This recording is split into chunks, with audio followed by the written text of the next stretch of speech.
लगे थे। Rituals and customs became complex and the Brahmins gained importance for performing rituals and yajnas.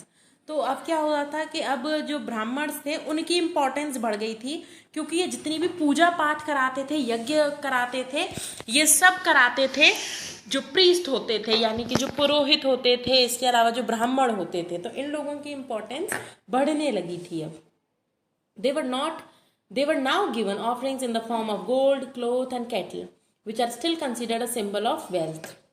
अब इन लोगों को इन यज्ञ कराने के लिए, पूजा कराने के लिए लोग देते थे, इनको ऑफर करते थे, गोल्ड ऑफर करते थे, यानी सोना देते थे पूजा कराने के लिए, कपड़े दिया करते थे, इवन कैटल भी दिया करते थे। आपने देखा होगा कि उन्होंने नाम आता था कि अच्छा गाय दान की है, तो इस तरीके से लोग इस कैटल्स को भी दान किया करते थे ब्राह्मण्स को। द कॉन्सेप्ट ऑफ आत्मा, कर्मा एंड मोक्ष originated during the later Vedic period. अब लोग आत्मा के बारे में जानने लगे थे, कर्म के बारे में सोचने लगे थे, मोक्ष के बारे में सोचने लगे थे। The people believed that good actions would improve their next life. Also, if one performed good actions, this would help them to attain salvation. अब इन लोगों का मानना ये था कि जो अच्छे काम ये करेंगे वो इनके आगे अगले जन्म में काम में आएंगे, इनकी ज़िंदगी में काम में आएंगे, अच्छे कर्म इन्हें करने हैं, और अगर ये अच्छे कर्म करेंगे तो इन्हें मोक्ष की प्राप्ति भी होगी। अब इकोनॉमी कैसी थी?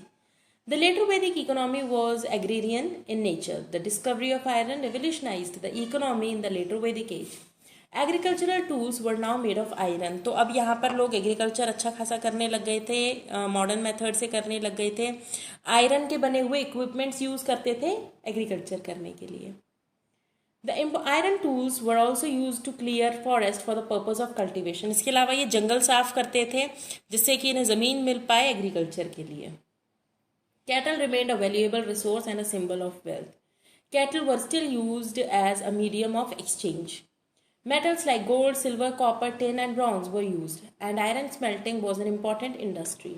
Iron and its alloys replaced other materials to make tools. तो आयरन और उसके अलॉयज यूज होने लगे अब टूल्स को बनाने के लिए। In the later Vedic age there was a specialisation of industries and occupations. Dyeing industry, jewellery, bow making, rope making and glass industries flourish during this period. Pottery, chariot making and carpentry gained prominence as major occupations during the later Vedic period. तो chariot making होने लगी, potteries में काफ़ी scope हो गया और ये लोग अपना पैसा वहाँ से कमाने लगे। The later Vedic age saw the development of a unit of exchange. Nishk was a gold or silver coin which was used as a unit of exchange. तो उस समय पैसा तो होता नहीं था, तो एक नई चीज़ सामने निकल कर आई जो कि गोल्ड और सिल्वर की होती थी और इसका नाम था निष्क। The proximity to rivers also improved trade and commerce. In the second half of the later Vedic period, trade guilds came up, which further regularized trade. अब हम बात करेंगे मेगालिथिक ब्यूरियल्स के बारे में। मेगालिथिक मीन्स लार्ज, तो megalithic का मतलब होता है बहुत बड़ा, grand, large. A megalithic burial refers to the custom of surrounding a grave with large slabs of stone. These burials were underground and megaliths were placed on the surface to mark the burial site. तो इसके लिए आपने देखा होगा कि जो Muslim community है वो दफनाती है लोगों को और उसके पास एक पत्थर लगा देती है, तो उसको बोलते हैं मेगालिथ। ये बताती है, ये जो पत्थर होता है ये बताता है कि यहाँ पर किसी को दफनाया गया है, ये ब्यूरियल साइट है। A large number of megalithic burials were found in the Deccan region. Some of the megalithic burial sites have been found at Nagpur, Maskil, Nagarjunakonda and Adichalanur. They are also found in the Kashmir and northeast India. These burial were of different shapes and sizes. तो ये जो burial थे वो अलग अलग shape के थे, अलग अलग साइजेस के थे। The difference may be reflective of hierarchy. तो ऐसा माना जाता है कि hierarchy से होता था, शायद जो सबसे बुजुर्ग मरते थे वो बड़ी ग्रेव उनके लिए होती होगी और जो छोटे अगर किसी की डेथ होती थी तो वो छोटी ग्रेव में उनको दफनाया जाता था।